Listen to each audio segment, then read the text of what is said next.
유튜브 상에서 한국은행이 한국경제 폭망의 주범이다 라는 황당무계한 엉터리 주장을 봤는데요. 조회수가 상당히 많더라고요. 제가 볼 때는 경제지 기자 같아요. 한국은행이 화폐를 찍어내든 화폐 조금 채권을 매입을 하든 다른 형태로 해서 이렇게 통화를 공급하든 결과적으로는 그것이 전부 다 한국은행 입장에서는 시장에 총신용을 공급하는 거예요. 화폐 조금 채권을 매입을 늘린다라고 화폐 통화량을 늘리게 한 꼼수다라는 주장 자체도 엉터리죠. 기본적으로 한국은행이 기능이 한국은행의 대차 대조표가 어떻게 구성되어 있고 구조가 어떻게 되어 있고 어떻게 다른가 하는 자체를 이해를 못하고 있는 것 같아요. 이해를 못하니까 엉터리 이야기들이 나오는 거죠. 둔촌동 재건축의 부동산 피업 대출 부실을 막아준 것은 한국은행이 아니라 정부고 주택보증공사가 이제 보증을 서준 거죠. 전혀 관계가 없는 이야기를 지금 마구잡이식으로 막 엮어놨어요. 만약에 강남 지역에 아파트 가격이 오른 게 한국은행의 통화량 폭증했기 때문이라고 한다면 왜 강남 지역 아파트만 폭등을 합니까? 그렇잖아요. 부산 아파트도 폭등을 하고 대구 아파트도 폭등을 하고 되고 대전 아파트도 다 폭등을 해야 되잖아요. 똑같이 그런 논리라면. 근데 그렇지 않아요. 전체적으로 보면 이렇게 하락세예요.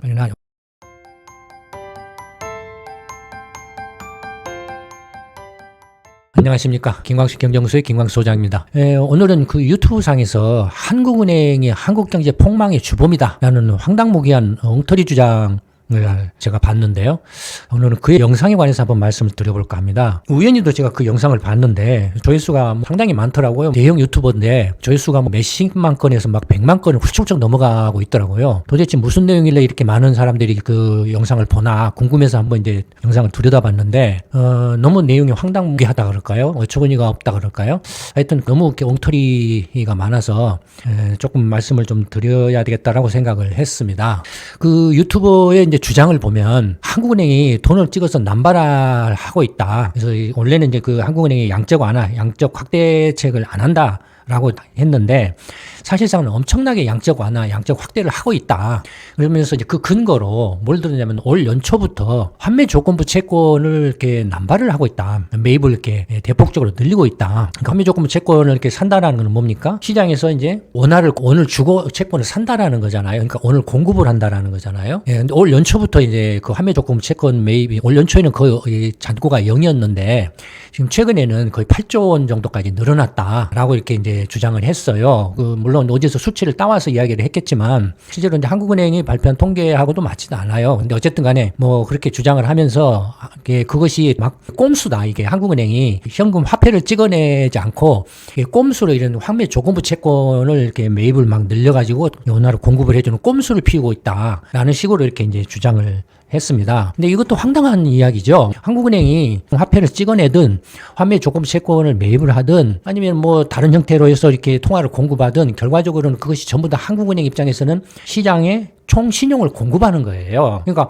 환매 조건부 채권을 매입을 늘린다라고 해서 화폐 통화량을 늘리게 한 꼼수다라는 주장 자체도 엉터리죠. 그러니까 기본적으로 한국은행이 기능이 뭐고 한국은행의 대차 대조표가 어떻게 구성되어 있고 그 구조가 어떻게 되어 있고 어떻게 다른가 하는 자체를 이해를 못하고 있는 것 같아요. 이해를 못하니까 이런 엉터리 이야기들이 나오는 거죠. 그러면 또 이제 황당한 이야기를 했는데 그렇게 한국은행이 환매 조건부 채권을 남발을 해서 돈을 이제 막 시중에 풀어내다 보니 둔촌동에 그 재건축이 있지 않습니까? 올림파크 포레온 이라고 이제 그 초대형 그 재건축 있지 않습니까? 2018년부터 이사를 해가지고 2019년부터 공사해서 들어간 뭐 그런 그 재건축인데 부동산 PF 대출 부실을 구제하기 위해서 이렇게 한국은행이 돈을 막 찍어냈다라고 이렇게 주장을 해요. 환매 조건 채권을 매입 남발을 한 게 이 둔촌동의 재건축의 이제 PF 부실, 부동산 PF 대출 부실을 막아주기 위해서 했다라는 거예요. 이거 너무 터무니없죠. 이 둔촌동의 재건축이 부동산 PF 대출이 문제가 된 것은 2022년이거든요. 재건축을 하면서 이제 2022년에 대출 만기 상환이 도래해서 그 상환을 해야 되는데 한 7천억 원인가 얼마 이렇게 넘는 금액이었다고 그래요. 근데 그걸 이제 조합해서 상환을 하기가 힘드니까 보증을 썼던 시공사들이 건설회사들이 이제 보증을 섰겠죠. 시공사들이 이제 그걸 7천억 원 이상 되는 이제 대출을 상환을 해야 되는 부담을 안게 됐죠. 그럼 어떻게 되겠습니까? 건설사들로 이제 대출 상환 부담이 파급이 되겠죠. 만약에 건설사들이 이제 부도가 나면 줄줄이 이제 그게 확산되지 않겠습니까? 그래서 이제 그때 부동산 PF 대출 부실이 전방위적으로 확산되는 것을 막기 위해서 당시에 정부가 이 채권 안정 펀드인가를 발행을 했어요. 발행을 해서 한 7천억 원 정도를 대리 변제를 해줬어요. 그리고 곧바로 이제 주택보증공사가 7,500억 원 보증을 서주어서 그걸 처리를 했어요. 그러니까 둔촌동의 그 재건축의 부동산 PF 대출 상환 문제는 주택보증공사가 보증을 조정을 하는 걸로 이제 처리가 된 거예요. 그러니까 한국은행하고는 아무런 관계가 없어요. 2022년에 일어난 일인데 이걸 그 한국은행이 올 연초부터 2025년 초부터 환매 조건부 채권 매입을 남발을 해서 둔촌동의 재건축을 취업대출 부실을 굳이 해주기 위해서 했다라는 그런 황당한 이야기를 하고 있어요. 지금 제가 알기로는 이제 둔촌동의 재건축은 완공돼 가지고 입주를 하는 단계까지 와 있는 걸로 알고 있는데, 근데 그 언론 보도에 따르면은 그 12,000가구 중에서 이제 5,000가구가 일반 분양인데 거의 이제 다 분양이 됐다라고 제가 이제 알고 있거든요. 그러면 작은 문제도 해결이 됐을 건데 결과적으로는 그 대형 유튜버가 그 한국은행이 연초부터 이렇게 RP 환매 조건부 채권을 매입을 남발을 해가지고 둔촌동 재건축의 부동산 피업 대출 부실을 막아줬다라는 주장 자체가 타이밍도 안 맞고 2025년하고 2022년하고 타이밍도 안 맞고, 그다음에 둔촌동 재건축의 부동산 피업 대출 부실을 막아준 것은 한국은행이 아니라 정부고 주택보증공사가 이제 보증을 서준 거죠. 예. 그러니까 전혀 관계가 없는 이야기를 지금 마구잡이식으로 막 엮어놨어요. 그러면서 또 한 말이 뭐라고 말했냐면, 이 환매 조건부 채권을 이제 올 연초에는 거의 이렇게 잔고가 0이었는데 최근에는 8조 원까지 늘어났다. 8조 원까지 늘어나면 통화 승수를 생각을 해보면은 이제 이른바 M2 통화량이 이제 예금은행들의 M2 통화량이 폭증을 한다. 10배 이상 폭증을 한다. 그럼 80조 원이나 통화량이 늘어난 셈이나 마찬가지다. 라고 이렇게 이제 주장을 했어요. 그것이 그 원화 환율 폭등하고 강남 아파트 가격 폭등을 초래한 주범이다 라고 주장을 했어요. 여러분들 그 원화 환율 폭등이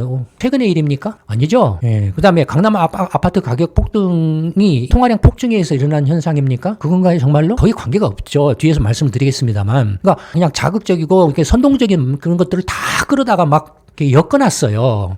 구체적으로 이렇게 환매 조건부 채권 남발로 인해서 시중은행이 통화 승수 효과가 있다. 어느 정도 있는지도 이렇게 구체적으로 뭐 이렇게 근거도 없이 그냥 대충 뭐 때려잡아가지고 가장 작게 잡아도 10배 이상 된다 해가지고 뭐 그렇게 이야기를 하고, 한국은행이 환율 폭등하고 강남 아파트 부동산 가격 폭등의 주범이다 뭐 이런 식으로 몰아갔어요. 여기서 그치지 않고 또 뭐라고 했냐면은 한국은행이 이렇게 돈을 찍어가지고 통화량이 폭증을 했다. 은행권에서 통화량이 폭증을 했다. 그러면은 통화량이 폭증을 했으면 금리가 내려가야 된다. 시중에 돈이 많이 풀렸기 때문에 금리가 내려가야 된다라는 주장을 했어요. 여러분들 돈이 많이 풀리면 금리가 내려갑니까? 만약에 그런 논리라면 트리키에나 아르헨티나나 베네수엘라 같은 데는 어떻습니까? 돈을 어마어마하게 뿌려 찍어냈죠. 근데 금리가 어떻게 됐습니까? 화폐 가치가 거의 그냥 종이쪼가리가 되다시피 됐잖아요. 그리고 금리는 어떻게 됐나요? 폭발을 해버렸죠. 뭘 말합니까? 통화량이 폭증을 한다라고 하면은 화폐성 인플레가 당연히 발생을 하겠죠. 만약에 이 대형 유튜버의 주장에 의하면 아마 제가 볼 때는 경제지 기자 같아요. 근데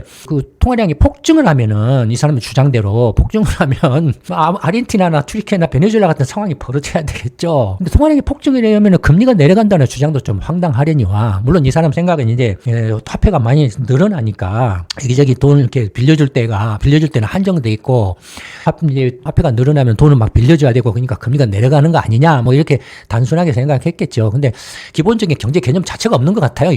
그 유튜버가 원래는 이제 통화량과 이렇게 금리 간에는 통화량이 금리를 이렇게 직접적으로 이렇게 영향을 미친다기보다는 여러분들 그 케인스 경제 모델에서 ISLM 모델 있잖아요. 물론 이제 그 경제학을 전공하신 분들은 금방 이해하실 수 있겠지만 ISLM 모델에서 이렇게 화폐 수요 공급 곡선하고 투자 저축 수요 공급 곡선하고 해서 그 기준점이 뭡니까? 이자율이잖아요. 이자율하고 이렇게 GDP잖아요. 그러니까 통화론이나 그 화폐론을 보면은 화폐 공급은 실물 경제의 성장 속도에 비례해서 일정하게 이렇게 화폐 공급을 이렇게 비례적으로 늘리고 줄이고 하는 것이 가장 바람직하다라고 이야기를 하고 있잖아요. 그러니까 이제 유튜버 생각에는 그냥 그 화폐 통화량을 폭증을 하면은 금리가 당연히 내려간다라고 착각을 하고 있는 것 같아요. 실물 경제에 대한 이해가 없는 거예요. 당연히 실물 경제가 성장을 하면은 거기에 비해서 통화량도 늘려줘야 되죠. 만약에 통화량을 안 늘려주면 통화 공급이 부족해지죠. 그렇죠? 돈을 이렇게 서로 너도나고 돈을 막 구하려고 할 거 아니에요. 그러면 화폐 가치가 올라갈 거 아닙니까? 금리가 올라가죠. 그렇죠? 반대로 실물 경제는 그대로인데 통화량을 막 찍어내면 어떻게 되겠습니까? 화폐적 인플레가 발생을 하겠죠. 그렇죠? 화폐적 인플레가 발생을 해서 어떻게 되겠습니까? 당연히 이렇게 금리, 화폐적 인플레만큼의 금리가 올라가겠죠. 명목 이자율은 뭡니까? 실질 이자율에다가 기대 인플레를 더한 거 아니에요? 그런 거 아닙니까? 그러니까 그런 기본적인 것조차도 이해를 못 하고 있는 것 같아요. 그러면서 마구잡이로 갖다가 이제 끌어당겨서 이야기를 하는데 뭐라고 말했냐면, 한국은행의 통화량을 폭증시켰음에도 불구하고 장기국채 시장 10년 만기 국채 금리가 지금 올라가고 있다. 이게 말이 되냐라고 주장을 하고 있어요. 장기국채 금리가 내려가야 되는데 이것도 말이 안 되는 게 통화량하고 금리를 연결을 시켜놨어요. 물론 관계가 있죠. 그다음에 국채는 뭡니까? 재정이죠. 통화량은 뭡니까? 금융 화폐죠. 국채는 국채시장에서 수요와 공급에 의해서 결정되고 정부 재정의 건전성에 따라서 또 영향을 받죠. 물론 중앙은행의 금리 정책에 기준금리 정책에도 강력하게 영향을 받죠. 거기에 따라서 또 통화량을 중앙은행이 필요 이상으로 폭증시켜서 화폐적 인플레가 발생한다라면 당연히 국채 금리도 영향을 받죠. 그렇죠? 통화량이 폭증을 했는데 장기국채 금리가 내려가야 된다는 주장이 도대체 무슨 근거로 이야기를 하는지를 모르겠어요. 그리고 이렇게 통화량이 폭증했으면 금리가 내려가야 되는데 장기국채 금리가 오히려 올라가고 있다. 이건 한국 경제가 지금 뭔가 이상하다라고 외국인 투자자들이 의심을 한다라는 거예요. 의심을 하고 있다라고 주장을 해요. 그래서 외국인들이 한국 경제를 코리아 디스카운트를 해서 한국 경제의 위기의 조짐이 보인다라는 겁니다. 그래서 이런 위기 조짐이 보이니까 그래서 이제 그걸 위기를 막기 위해서 국민연금을 지금 대타로 출동시켜가지고 위기를 막으려고 구제를 한다라는 거예요. 뭘 구제를 하느냐? 주가 폭락도 구제를 하고 부동산도 구제를 하고 환율 폭락하는 것도 구제를 한다라는 거예요. 이게 말이 됩니까? 이런 것들이. 근데 놀라운 것은 이 유튜버의 이런 동영상, 황당무계한 동영상을 수십만 조회수 막 100만 조회수가 막 펑펑 넘어가요. 도대체 뭘 보고 이런 것들을, 이런 엉터리를 보는지 이해를 못 하겠어요. 구체적으로 한국은행이 정말 이 유튜버가 주장한 것처럼 돈을 막 찍어갖고 시중에 뿌려댔느냐를 한번 봐보면 이전 동영상에서 제가 말씀을 드렸죠. 한국은행의 총 신용 공급 물 보면은 이제 저희 그 유튜브 동영상을 처음 이렇게 구독하신 분들은 이전 동영상들을 한번 쭉 시간 내서 봐보세요. 다 연결이 돼 있어요. 연결돼 있고 하나하나씩 이렇게 쭉쭉 이렇게 이전 영상들을 보시면 공부도 되고 체계적으로 이렇게 하나하나씩 지식이 쌓여가는 그런 효과도 있을 겁니다. 그러니까 한번 봐보세요. 예전 이제 동영상에서 뭐라고 말씀드렸냐면 예전에는 달러가 금에 패깅돼 있었던 금태한제도였다고 그랬잖아요. 그래서 예를 들어서 이론수를 이렇게 이론수당 30 예를 들어서 6달러다라고 하면은 중앙 FRB에다가 36달러를 가지고 가면은 금 이론수를 바꿔줬다라는 거예요. 바꿔줬어요. 그러니까 이 달러의 가치는 금으로서 이렇게 FRB가 보관하는 달러를 발행한 만큼의 금을 보관을 했어요. 대체적으로 옛날에는 이제 40% 정도 달러 발행액의 40% 정도의 금을 보관하는 걸 적정 수준이라고 봤어요. 왜냐면은 모두가 다 이 달러를 금으로 다 바꿔가지는 않으니까 40% 정도만 FRB가 금을 보관하고 있어도 충분히 대응을 할 수 있다라고 봤어요. 근데 그게 이제 문제가 되기 시작했어요. 경제가 성장하면 통화량을 늘려줘야 되는데 그럼 달러를 막 찍어내야 되는데 달러를 찍어내려면 당연히 FRB도 금 보관량을 늘려야 되는데 금 생산은 한계가 있잖아요. 금광이 폐광이 되고 금 고갈이 되잖아요. 그러니까 경제 성장, 실물 경제 성장 속도에 비례해서 화폐 수요를 FRB가 금을 확보를 못 하는 거예요. 그러니까 이제 어떻게 되겠습니까? 금이 모자라니까 어마어마하게 이제 금 투기가 일어나고 달러 투기가 일어나요. 금하고 달러 간에 괴리를 이용해서 투기가 일어나요. 결국에는 그걸 못 버티고 1971년에 그 당시 이제 미국 그 닉슨 대통령이 금태한 정지를 선언을 해요. 뭐냐면 이제 더 이상 달러를 갖고 와도 금을 안 바꿔준다. 이제 화폐는 그냥 달러뿐이다. 종이 쪼가리는 달러뿐이다. 그러면 달러의 가치는 뭘로 보장을 하느냐? 이 달러의 가치는 미국의 경제력으로 보장을 한다. 미국의 경제력으로서 달러 가치를 보장한다. 달러의 신용은 미국의 경제력으로서 담보를 한다라는 거예요. 예, 그게 이제 그래서 이 닉슨 선언을 계기로 해서 이른바 달러가 금을 이제 담보로 한 그 이른바 이제 교환증서죠. 달러는 금을 교환을 해주는 교환증서였던 것이 이제는 신용화폐로 바뀐 거예요. 이른바 크레딧 머니로 바뀐 거예요. 신용을 기반으로 한 화폐로 바뀐 거예요. 그 신용은 미국 경제력을 담보로 한 신용이다라는 거죠. 그래서 이제 1970년대부터는 이제 중앙은행의 그 통화량이라는 말은 이제 잘 안 쓰기 시작해요. 물론 신용공급이라는 말로 바꿔요. 크레딧 서플라이로 바꿔요. 예, 크레딧으로 바꿔요. 실제로 지금도 뭐 FRB라든지 보면은 다 크레딧이라는 말을 써요. 머니 서플라이라는 말은 이제 거의 안 써요. 그러면은 한국은행도 마찬가지죠. 한국은행이 이제 총 신용공급을 2011년부터 2020년 최근까지의 신용공급 추이를 보면은 거의 이제 팬데믹 이전 2020년 이전에는 신용공급액이 500조 엔을 밑도는 수준에서 거의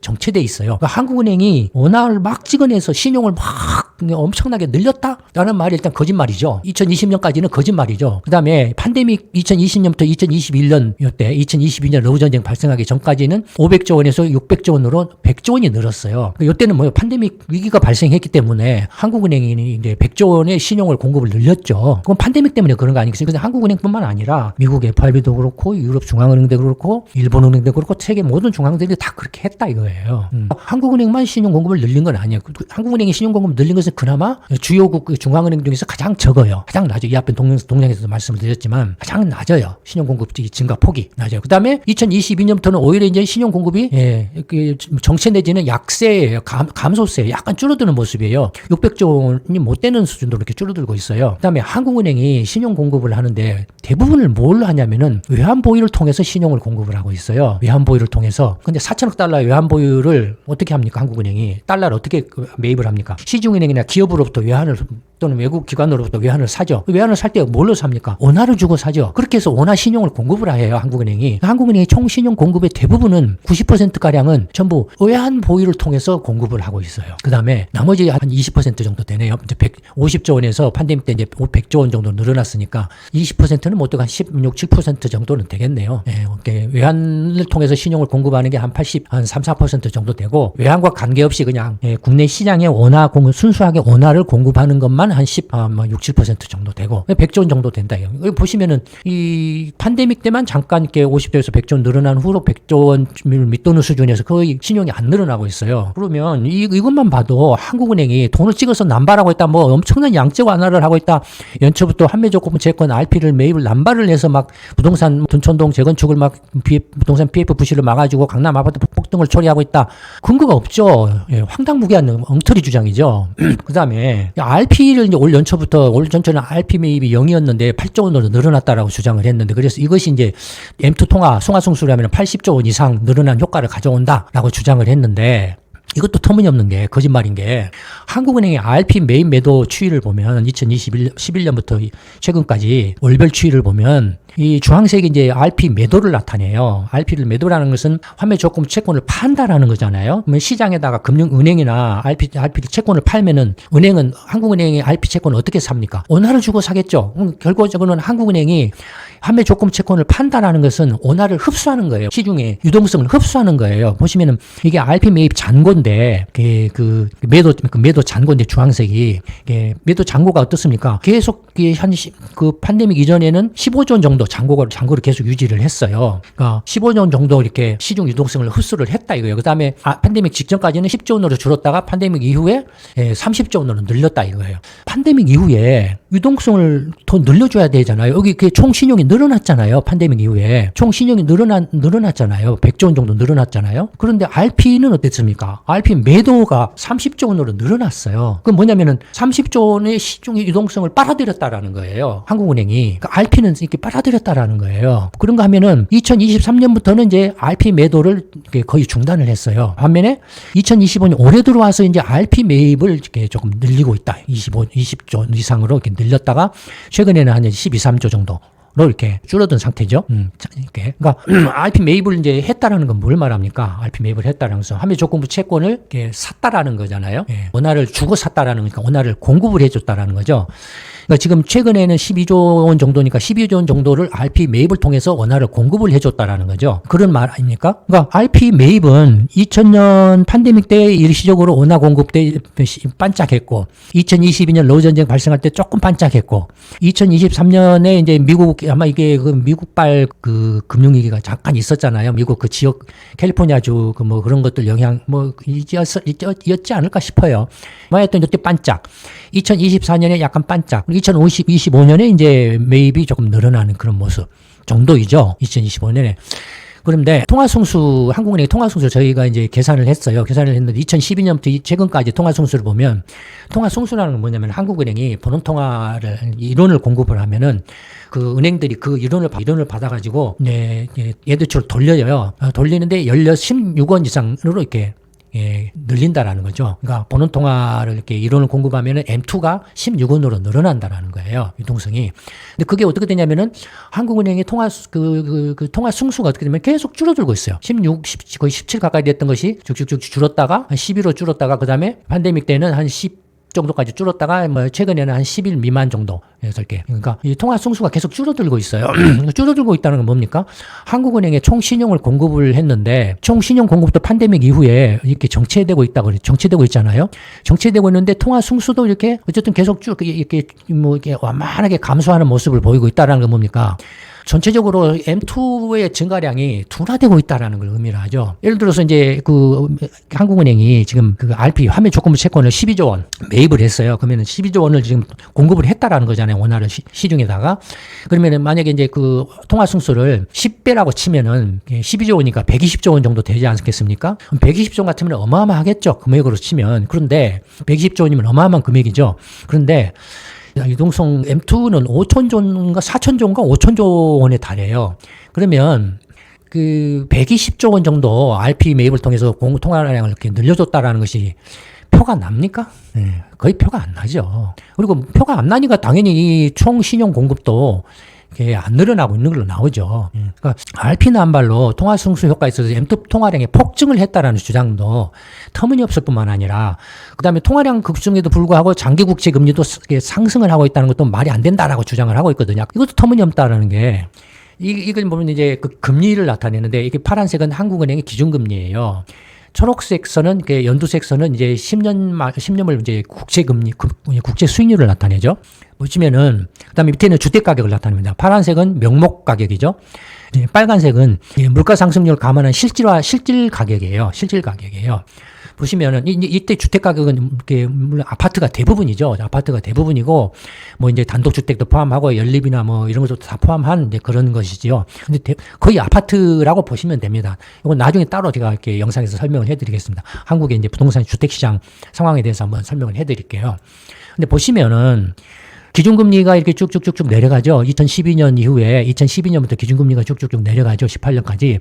금리가 내려가니까 어쨌든 간에 그 완만하게 주택 가격이 상승을 하죠. 금리가 내려가니까 주택 가격이 상승을 하죠. 예. 그다음에 다시 이제 금리가 이렇게 내려갔다가 반면에 팬데믹 이후에 어떤 상황이 벌어집니까? 2021년에 이제 기준금리를 팍 올리죠. 3.5%까지 팍 올리죠. 올렸는데 어떻습니까? 주택 가격이 급등을 해요. 예, 급등을 했다가 이제 고점을 계속 유지를 하다가 계속 금리를 안 내렸는데도 불구하고 주택 가격이 하락을 해요. 주택 가격이 하락을 해서 이렇게 이제 정체를 보이고 있어요. 실질화시킨 이제 물가 상승률을 감안한 이제 실질 가격은 역시 이제 팬데믹 때 올랐다가 곧바로 이렇게 쭉 내려와요. 하락세를 보이고 있죠. 그러면 팬데믹 이후에 2000년 이후에 2021년 중반부터 금리를 이렇게 올리고 있음에도 불구하고 주택 가격이 상승한 이유는 뭘까요? 팬데믹이요. 이때는 당연히 이제 팬데믹으로 전부 재택근무 체제로 전환을 했잖아요. 재택근무로 전환을 해가지고 뭐 주택 수요가 늘어나죠. 당연히 재택근무로 전환되니까 주택 수요가 늘어날 거 아닙니까? 주택 수요가 늘어난 것을 반영해서 이 실질 가격도 올라간 거예요. 팬데믹 이후에는 주택의 실질 수요가 늘어났다는 거예요. 물론 뭐 재건축 아까 그 둔촌동의 재건축 같은 그런 영향도 있겠죠.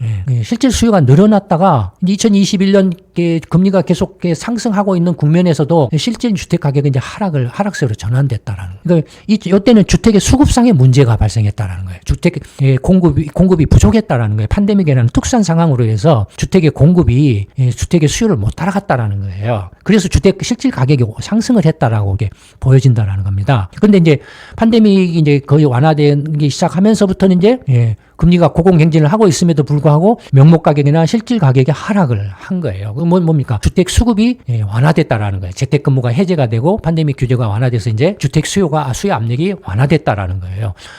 그러면 예를 들어서 이 사람의 주장처럼 한국은행이 이렇게 화면 조건부 채권을 남발을 해가지고 통화 성수도 통화량이 폭증을 해서 주택 가격이 폭등을 했다라고 하면은 당연히 이게 계속 올라가야 되잖아요. 안 올라가면 오히려 떨어졌어요. 아파트 가격도 떨어졌어요. 예를 들어서 서울 강남 지역의 아파트 가격이 폭등을 했다. 다시 서울 강남 지역의 아파트 가격도 떨어졌다가 올랐어요. 그러면 강남 가격의 아파트가 오른 이유가 뭐냐? 만약에 강남 지역의 아파트 가격이 오른 게 한국은행의 통화량 폭증의 때문이라고 한다라면 왜 강남 지역 아파트만 폭등을 합니까? 그렇잖아요. 부산 아파트도 폭등을 하고 대구 아파트도 폭등을 하고 되고 대전 아파트도 폭등을 하고 되고 뭐 광주나 다른 뭐 이렇게 경기도 아파트 다 폭등, 인천 다 폭등을 해야 되잖아요. 똑같이 그런 논리라면. 근데 그렇지 않아요. 그렇지 않아요. 전체적으로 보면 이렇게 하락세예요. 이렇게 정체되고 있어요. 실질 가격은 하락세예요. 예, 강남 지역의 가격이 다시 이렇게 반등한 이유는 한국은행이 뭐 판매 조건 채권이나 통화량을 확 늘려서 남발을 해서 늘어는 강남 지역의 아파트 가격이 폭등한 게 아니라 뭔가 다른 요인에 의해서 폭등했다. 아니면 반등을 했다라는 그런 이야기겠죠. 그렇지 않습니까? 한국은행의 통화량 폭증에 의해서 아파트 가격이 강남의 아파트 가격이 폭등했다고 하면은 왜 강남만 폭등을 하냐 이거예요. 말이 안 된다 이거예요. 부산도 폭등을 해야 되고 대구 아파트도 다 폭등을 해야 된다. 똑같이. 강남만 폭등한 것은 한국은행의 통화량과 관계없이 뭔가 다른 요인에 의해서 강남 지역이나 서울의 일부 지역의 아파트 가격이 반등한 것이다라고 해석하는 게 더 타당하고 자연스럽다 이거예요. 나중에 그 다른 동영상에서 제가 그 부분에서 설명을 해드릴 겁니다. 왜 그 가격이 반등을 했는지에 대해서 한번 설명을 해드릴 거예요. 뭐 다들 다 아실 거예요. 그다음에 또 하나는 아니 그 통화량 한국은행이 돈을 막 풀어가지고 통화량이 폭증을 했는데 장기 국채 금리가 이렇게 반등을 했다. 그래서 한국 경제가 지금 뭐 위기다. 외국인이 그래서 투매를 한다. 그래서 오늘 환율이 폭등을 하고 그래서 디스카운트가 지금 한국 경제가 위기에 빠지고 있다. 그래서 국민연금을 동원시켜서 난리를 법석을 치고 있다. 황당무계한 주장을 했어요. 자 그러면 지금 이제 기준금리하고 이 장기 국채 금리하고 관계를 한번 봐봅시다. 예, 기준금리가 이렇게 한국은행이 이제 2.5% 뭐 이렇게 동결했는데도 불구하고 금리가 올랐어요. 그러면 요때만 그랬습니까? 요때도 그렇죠. 요때는 그 기준금리가 3.5%로 동결돼 있을 때도 팍 뛰었죠. 예, 장기금리가 뛰었죠. 그렇죠? 그 다음에 이렇게 장기금리가 쭉, 그 기준금리가 올라갈 때도 장기금리가 대체적으로 올라가고 멈출 때에 멈추고 내려갈 때 같이 내려가고 굉장히 연동성이 강하죠. 연동성이 강하지만은 부분적으로는 예를 들어서 이 단기금리가 올라가고 있는데도 불구하고 여기는 장기금리가 내려가고 있어요. 그렇죠? 단기금리가 내려가고 있는데도 불구하고 장기금리가 올라가고 있어요. 여기만 그런 게 아니에요. 통화량을 늘렸다고 그래서 그것이 원인이 돼가지고 장기금리가 장기국채 금리가 올랐다? 예, 라는 게 아니에요. 관계가 없어요. 예, 관계가 없어요. 그러니까 얼마나 이 그 유튜브의 그 주장들이 황당하고 근거가 없는가 하는 것이 알 수가 있죠. 이 주택 가격의 움직임에 절정적으로 영향을 미치는 금리 수준이죠. 그렇잖아요. 거의 비슷하게 움직이잖아요. 이 기준금리하고. 그 다음에 금리 수준이 결정적인 부동산 가격에 이제 영향을 미치는 변수 중에 하나고.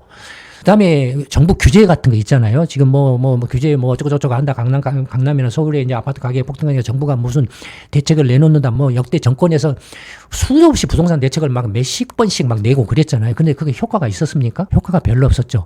부동산 가격에 영향을 결정적으로 미치는 변수 중에 하나는 뭡니까? 금리죠. 금리예요, 금리. 모양이 이렇게 연동하잖아요. 그렇잖아요. 주택 가격이 한국은행이 통화량을 남발해가지고 뭐 이렇게 아파트 가격을 폭등시키고 원달러 환율도 폭등되고 한국 경제를 이렇게 위기로 몰아넣고 국민연금이 그걸 구제하기 위해서 뭐 동원되고 한다라는 이 주장이 너무나 이렇게 근거가 없고 엉터리고 조회수를 늘리려고 작정을 하고 한 건지는 모르지만 말도 안 되는 터무니없는 엉터리 이야기들이라는 겁니다. 또 오늘 한국 경제 폭망의 주범이 한국은행이다라는 그런 터무니없는 유튜브 주장에 대해서 한번 말씀을 드려봤습니다. 오늘 말씀은 이걸로 마치도록 하겠습니다.